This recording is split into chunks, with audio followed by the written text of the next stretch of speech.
name is Resa Solomon St. Louis, and I'm the chef and owner of Bacchanal Taste the Caribbean Lifestyle. Welcome to my kitchen. I'm excited to share with you something that is a favorite comfort food, a Caribbean style soup.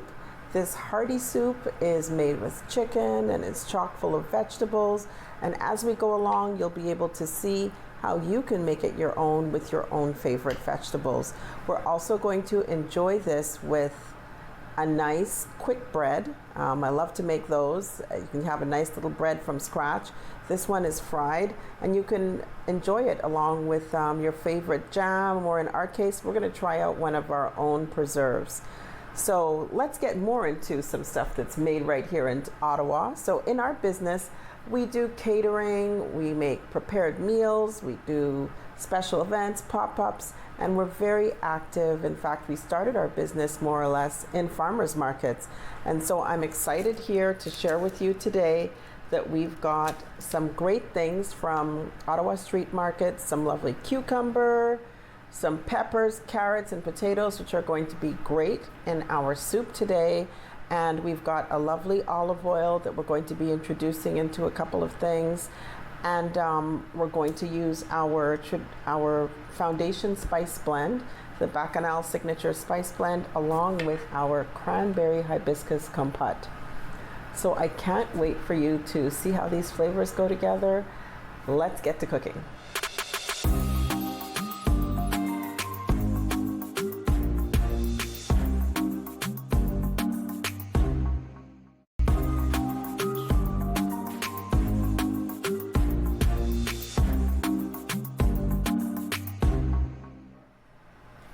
All right, so we're going to get started on a Caribbean style comfort food, a fantastic hearty soup. And one of the amazing components of a hearty Caribbean soup is freshly made dumplings. So we're actually going to make our own dumplings. These ones have a bit of cornmeal in them. So in this bowl, I've got flour, I've got a bit of cornmeal, some sugar, a bit of baking powder, and a little bit of salt. And I'm going to now add some liquids. I like to add a little bit of coconut flavor because, you know, that's something, of course, with the Caribbean we do cook with a lot of coconut, and a little bit of water. So that was coconut water, a little bit of regular water. And I'm just going to stir that around a bit. Just stir to combine. I think I will take some gloves off. I don't need those.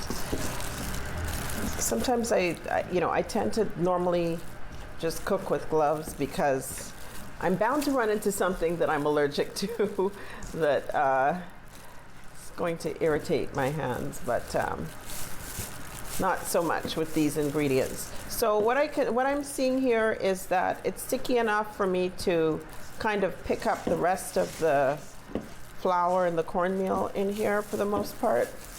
Just checking it.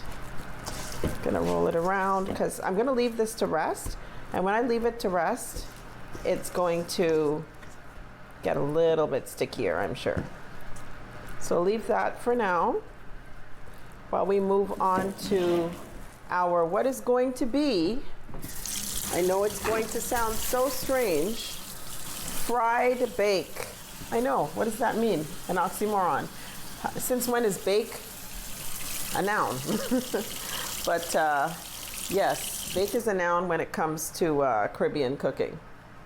So let me get this flour off of my hands. So of course we're gonna rinse off my hands with some cold water, because if I rinse with hot water then it's going to stick. It's actually gonna cook onto my hands a little bit, make my hand a little bit of a dumpling.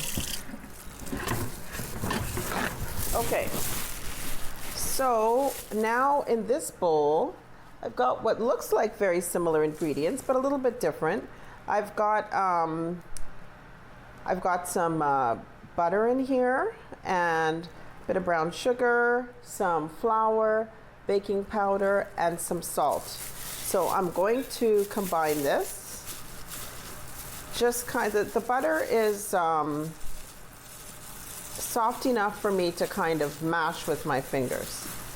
You know, it's still got a bit of firmness to it, but I'm basically kind of mixing it up almost like how you would a pie dough. So it's going to be crumbled essentially in the flour. And in this one, I put in a little bit of surprise. I put in a little bit of my own garlic butter, just to give it a bit of a different flavor. And but it's not too much. So you can see that I'm crumbling up the butter in here, and that's just going to give it a little bit of a flakiness. So now I'm going to add in some regular water and a little bit of coconut milk. This one is coconut milk, not coconut water. Stir that around a bit. And I can see that it's going to need a little bit more water.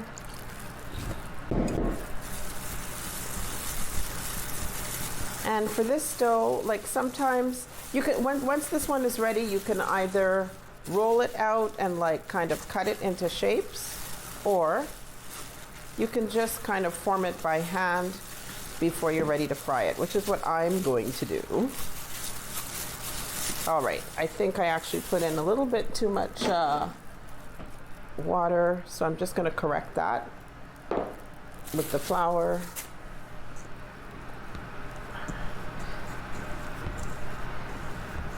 And this dough is, I think like my grandmother used to say, kind of, it's like soft, almost like a pillow. Or what we would say about her dough. Maybe she didn't say that. That's what we said about her dough. And then, so I'm just turning it around a couple of times.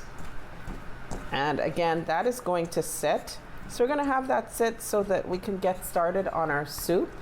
And then while our soup is simmering, we can form our dumplings, and eventually we can fry up our fried bake. All right.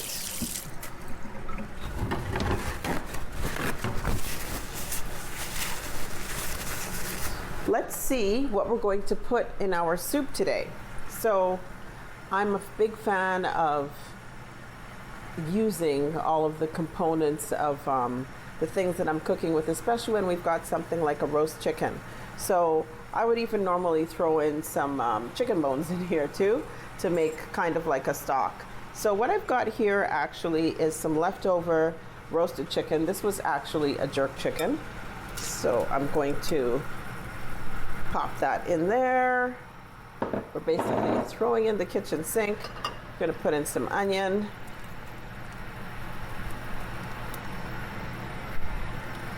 A little more. Whoops. Some potatoes there. I've got some white potato, some sweet potato, some carrots. You can throw in some celery if you like. And I'm going to throw in some pigeon peas. So this is, if you know, at our kitchen we usually have at least 5 different kinds of peas or beans going. Normally it's like black beans, chickpeas, red lentils, black beans, and I'll add in pigeon peas. Very common in Trinidadian cooking especially, and of course there's kidney beans as well. So I like to have a pigeon pea in my soup. So you can try out whatever bean you like, but it's nice to have that extra plant-based protein in there. Of course, this is a very easy vegan dish. All you have to do is eliminate the chicken. The chicken in here does add some extra flavor, but there's other ways to add in flavor if you'd like to go plant-based. And if you want to make it gluten-free, don't use the dumplings. Or you could try it maybe with some rice flour. All right, so what I'm going to do before we just leave that go is I'm just going to cut some plantain to put in there. Have you used plantain before? Plantain is from the banana family, and it's found in tropical regions, and you can get them in your local African, Caribbean, Spanish, South Asian, some South Asian stores. And plantain is, some people call it a cooking banana, because you can't eat this raw. It's like eating a raw potato.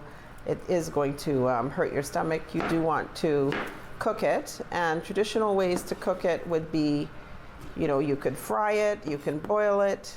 It also is a great option for things like, you can even kind of like pound it down and almost make it into a dough and do some really cool and interesting things with it.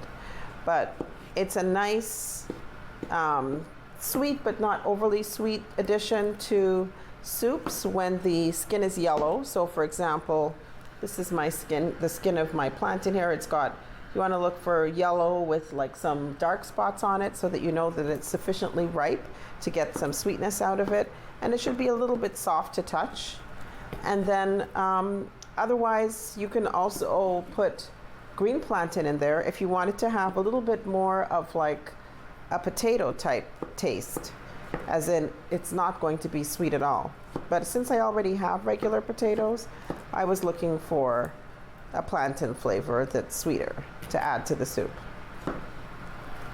What I'm going to do is add this a little bit later when the soup is cooked down a bit, which is when I'll also be adding the dumplings. So we'll be back to check that out in a moment, and we'll let that soup simmer.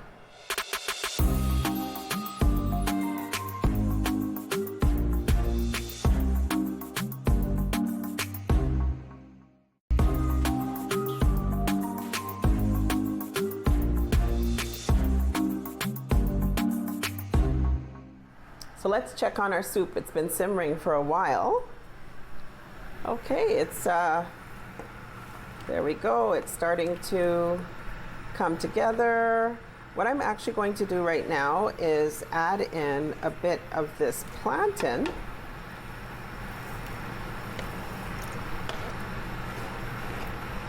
And while that's cooking in, I can add some more.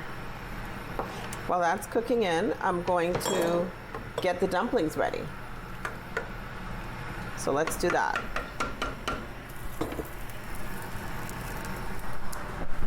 And so we are going today with a nice cornmeal dumpling that's going to add a little bit of texture to our soup. So we can see here the dough is nice and soft, ready to be formed. Just going to dry it out a bit. All right, so just going to pull apart the dough, and I'm making a little ball in my hands. Then I'm going to take the heel of my hand and hold it in my palm, and I'm just going to flatten it out. I mean, you can do your dumplings whatever shape you like. I like a little flat dumpling like this.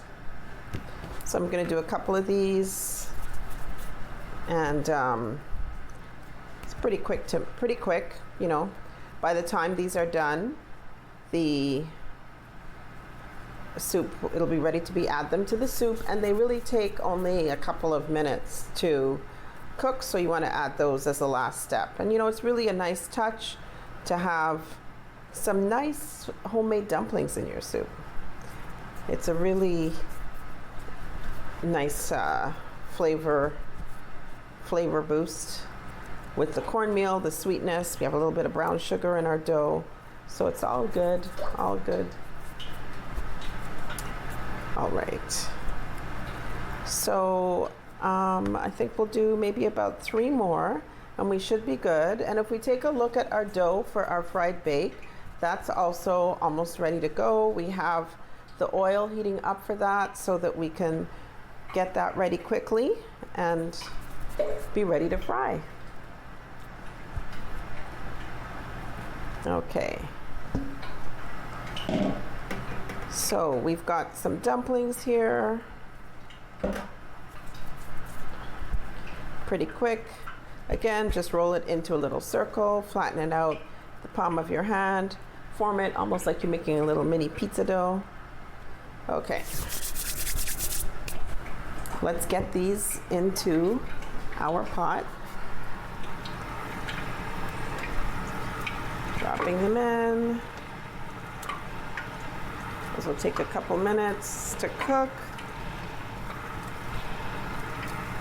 Give that a little stir. Whew. All good. All right, now let's go for the bake. So with the bake, it's a little, it is a little bit soft, so I'm going to add a little bit more flour in there to help to form it.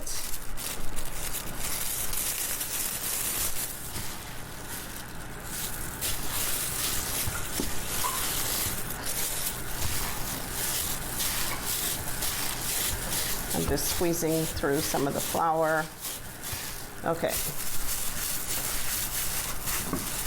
I'll finish this up on the board. You can see how I'm doing this.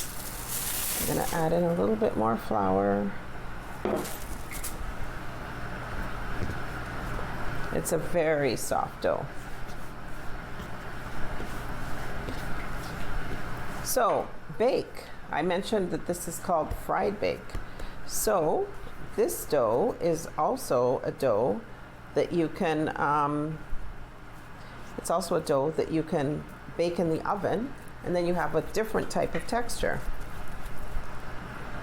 I think I'm going to need a little bit more flour. Sometimes when we're rolling it out, it's not 100% exact. Okay, so I'm just going to dunk this a little bit in the flour and roll it.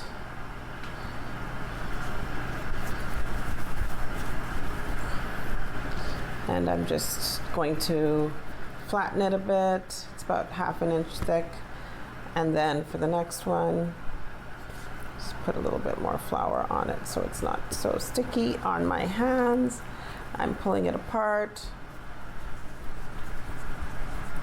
And I'm just rolling it in the dough and tucking it in. Okay, flattening it.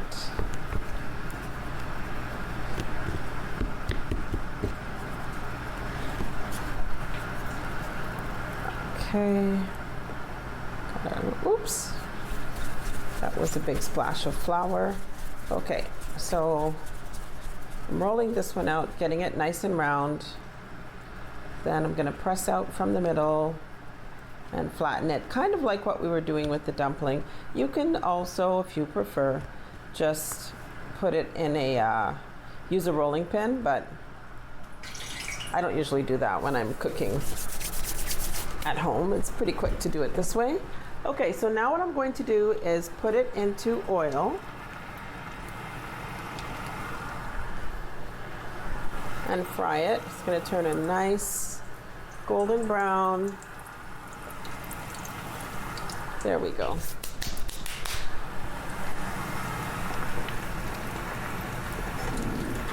And in the meantime, it gives me a good option to check on these dumplings. You see how they're floating to the top? These are almost ready. Just going to turn them. They've puffed up really nicely.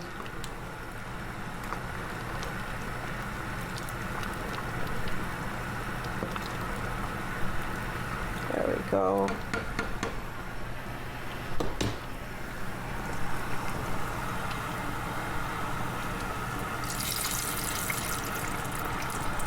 Turn that down just a little bit. A little bit of that oil on top. The hot oil on top is going to just help it cook through on top. And it's going to puff it up with the hot air from the hot oil. All right, let's check and see if it's ready. Not quite. So we'll give it a little bit more time. All in good time. So that's something, this little fried bread, I mean, who doesn't like a little bit of fried bread? That little fried bread is something that is nice with, you can have it with breakfast, with eggs or something like that. Today we're going to have it with our soup and have a little preserve with it. So it'll be a nice, it's almost like having a biscuit and jam with your soup. So this is almost ready. So we're going to leave this to cook. It's probably going to take another 2 minutes on the side, then we'll flip it over. It'll be a nice brown golden color. So we'll be back in a few minutes to plate this with something to drink.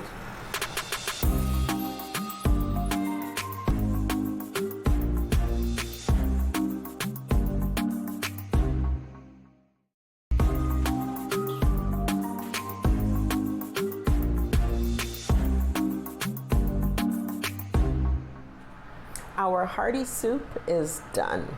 So Caribbean style with some nice seasoned chicken. You could use a roast chicken, or in our case, we use a little bit of jerk chicken that we had chopped up.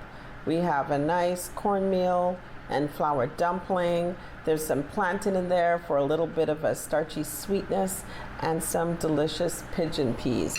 We've corrected it with some seasonings and a bit of salt. And I would say, a little bit of fresh thyme would be the perfect addition to this. And if you're really adventurous, you can drop in a Scotch bonnet pepper to season up your soup water. Our fried bake is done, ready to enjoy. And today we're going to have it with some of our cranberry hibiscus compote. That is a delicious addition, almost like tea scones and jam or something like that. It's very similar to that in terms of the flavor and why you'd want to enjoy this with a soup. And what I would recommend today is our sorrel hibiscus chai tea. It's infused with aromatic spices, and it's really bold and flavorful enough to go well with this hearty Caribbean soup. So enjoy this Caribbean comfort meal, and thank you for joining me for In the Kitchen with Resa.